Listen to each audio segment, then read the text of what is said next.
let's talk about the Pixel Watch. So, watched a little bit of commentary on this, saw some of the stuff after the fact. I had hoped to get my video out yesterday. I put a post out about it. I was auspicious. I got two videos. I got the deals and the specials and stuff for the Pixel 7 and 7 Pro, and then kind of a recap of the event and kind of the things that had been updated. So I wanted to talk about the Pixel Watch. I actually had recorded a video before the event I was going to put out the night before, but I didn't feel like it added enough to the conversation. So want to talk about this now. I have thoughts and opinions about it. And normally I take off other smartwatches before I get into a video, but I have a lot of people that are actually interested in a comparison between the Apple Watch Ultra, the Samsung Galaxy Watch 5 Pro, and the Pixel Watch. So that will be coming as soon as my Pixel Watch shows up. I ordered mine today. So this is something I will bring you guys content on at my expense. This is not something that Google is sending me. Google is supposed to be sending me, I believe, the Pixel 7 Pro with the Team Pixel program. It's not here yet. So nicely, I can talk about whatever I want. I was very interested today when I saw some videos, and at least some people were honest about it up front, saying, look, there's an embargo, I can't show you the phone or the watch with the screen, with it powered on, which is something that's really intriguing to me, because at the Google events where they were sending people that were, if you were in Los Angeles or New York, part of the Team Pixel program, people were able to show footage there. People that were at the actual Google event were able to show footage. So I'm like, how in the world, I guess maybe in a controlled environment, maybe they've got demo software. I don't know. I wasn't there. I'm not going to cast shade or shadows on this, but it relieves me of the ability to sit here and go, okay, I'm going to talk about the embargo. And it's always with the Pixels. And we had this great rigmarole last year when it came to them, because I'm not a fan of sending out a product and then saying you can't turn it on and show people, but you can unbox it and show people what it looks like on the outside. We got that from Unbox Therapy like a month and a half ago. I don't really see the virtue in that. I don't like unboxings to begin with, unless they're for a purpose. And usually mine include powering it up, setting it up, and it's kind of like a basic introductory review, some things like that. So, anyway, we're almost 3 minutes in this and I haven't even talked about the watch. The watch, $349 for the Wi-Fi model, $399 for the LTE model. And somebody actually asked me what the difference is. I never really thought about this before. Sometimes I think maybe I need to explain things better in videos. So there are two models. There's the Wi-Fi model, there's the LTE model. The Wi-Fi model only works when it's connected to your phone or connected to Wi-Fi. If you are away from that, then the LTE connection pings in, just like your phone, and it has mobile data. You have to have a mobile data plan for that. So if you don't pay for the watch mobile data plan, might as well not get the LTE version. So that's kind of it. That's the difference. So the watch itself, we're looking at a 41 millimeter diameter on the screen, and a lot of people are saying it's kind of small. This one's a 49 millimeter. My Apple Watch Series 7 is a 45 millimeter, and I think my Galaxy Watch 5, I think it's like 45 millimeter if I can remember correctly. So 41 millimeter, kind of on the smaller side. Another thing that should have been a hint to me that it might be a little on the smaller side, there was not an option for wrist straps. Different sizes, like small, medium, large. So fortunately, I don't have the largest wrist in the world, but we'll have to see when it shows up. I've had some other smaller smartwatches I've messed around with before that just didn't have a large wristband. But I think there's like 20 different bands that you can order, so that's cool. There's customization options. There's 4 different color options. I'm going to read this off. They have to come up with these weird names. I can't remember this. I'm sorry. I'm getting close to 40. I got 6 kids. My mind is destroyed from law school. I can't remember stuff anymore. I got to read everything. So actually, you know, it's not true, because when I do my videos, it's almost 99% from memory. I just can't remember this. So the color options are champagne gold and hazel, champagne gold case and hazel active band. Then we have matte black finish and obsidian active band. Then we have polished silver case and charcoal active band, and polished silver case and chalk active band. So a couple different options there. Basically, you get a white and a black, a gray and a dark gray, a black and a black, and a champagne gold and a green. Okay, cool. So those are the color options. I think it looks neat. Here's another thing. Somebody was worried about backward compatibility with other Android phones, particularly other Google phones. It should work with any Google phone from the Pixel lineup series and later. It'll support Android 8.0 and above. So if you're one of my BlackBerry fans and you're still holding on to a BlackBerry Key 2, you can use this because the BlackBerry Key 2 got up to 8.1. So did the Key 1. So did the BlackBerry Motion and the Key 2 LE. So if you're using a BlackBerry mobile device, if you're still hanging on to one, actually I got mine right here. Ta-da! I got my BlackBerry Key 2. Anyway, so you can use it with that, so rest assured. I don't know about moving forward, if later on at some point in time, but the platform should stay stable, I think, for the life of the phone. It uses a Wear OS.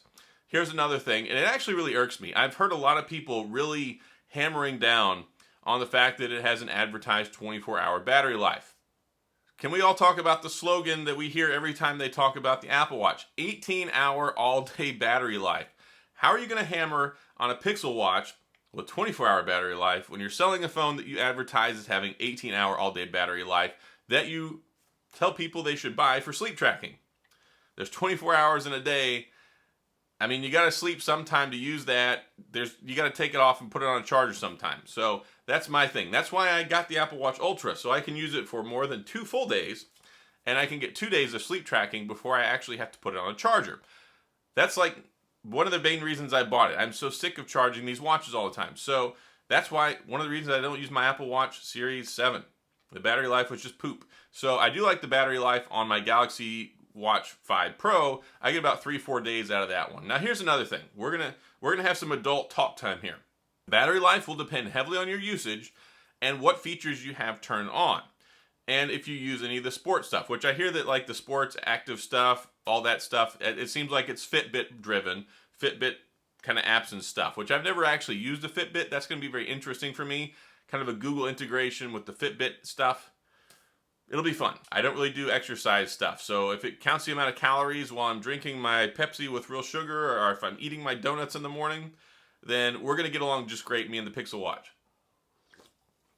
I love this stuff, by the way. I wish they'd sponsor me, but they never will. Anyway, it's the Pepsi with real sugar. It's so good. So much better than the corn syrup one. Anyway, for the 4 of you who are going to leave hateful comments in the comment section about how I shouldn't drink soda, it's unhealthy, have fun. I'll probably delete them. Anyway, so talking about the watch, it's supposed to do a full charge in 80%. I mean, 80%. It's supposed to do a full charge in 80 minutes, and that's probably about on par with what you're going to get with most other watches. About an hour, hour and a half seems about right.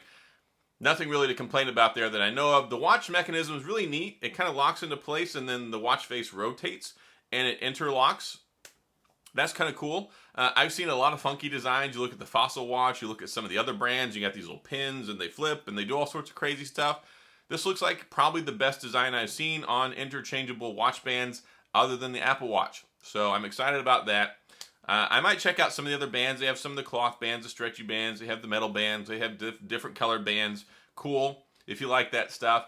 Gorilla Glass 5 for the screen. Also, you've got up to 5 atmospheres of pressure or depth for your water resistance if you so choose to go diving with it. It's not like the Apple Watch Ultra. It doesn't do any of the stuff that tells you how deep you are and all that crazy stuff. This is just kind of a normal watch. But it does have the ECG feature, it has sleep tracking, and it has fall detection that I think is supposed to come sometime next year. And it has a built-in microphone and speakers, so you can use it for talking to your Google Assistant. You can control the different apps and stuff on your phone, like when you're using Spotify and stuff like that. And it works, of course, as a normal watch. A bunch of different watch faces. There's a lot of hate going around about the bezels.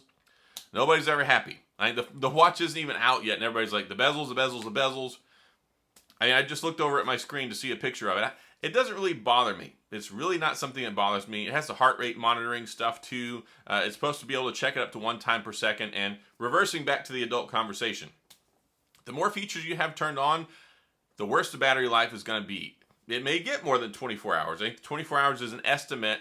So if you've got the sleep tracking turned on, you've got the heart rate tracking every second, you've got the other stuff for like the ECG, you use that. If you're using the sport tracking for your runs and stuff, yeah, you're going to burn up a lot of battery. If you're interacting with it all the time, the more you use it, the more features you have turned on, the worse the battery life. For instance, I didn't have some of the features turned on my Apple Watch, and I was like, wow, this thing went almost 3.5, 4 days, the first whole power cycle, and then I realized I didn't have my sleep tracking turned on, I didn't have the fall detection turned on, I didn't have the high heart rate and the low heart rate turned on, and then my battery life went from like 3.5, close to 4 days to barely 2.5 days. So all that stuff that it's checking and doing in the back end all the time, the cool things you want the smartwatch for, yeah, it really eats up the battery. So my ultimate opinion is, I like the way it looks. I'm anxious for when mine gets here. I bought it for myself. I'm going to make video content. I think the price is fair enough. $349, $399 for the LTE. The sweet spot for me, I thought was going to be about $299. I thought $299 would be the probably more fair price. But you know, Google, you never know what you get with them. Sometimes they show up with great pricing. Sometimes they show up with head-scratching pricing. Sometimes kind of in the middle. I feel like this one's kind of in the middle. And we'll see how it goes. I think Pixel fans will largely like it. I think the Apple people will probably not like it because it's not as good as their secret Apple Watch. Samsung fans probably won't be interested in buying it because you have the Galaxy Watch 5, Galaxy Watch 5 Pro.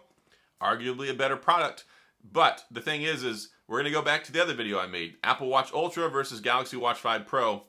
It's not so much that it's better. You have two different platforms. But when you have the same platform, we're looking at Android, we're looking at the Google Watch, we're looking at the Samsung Watch.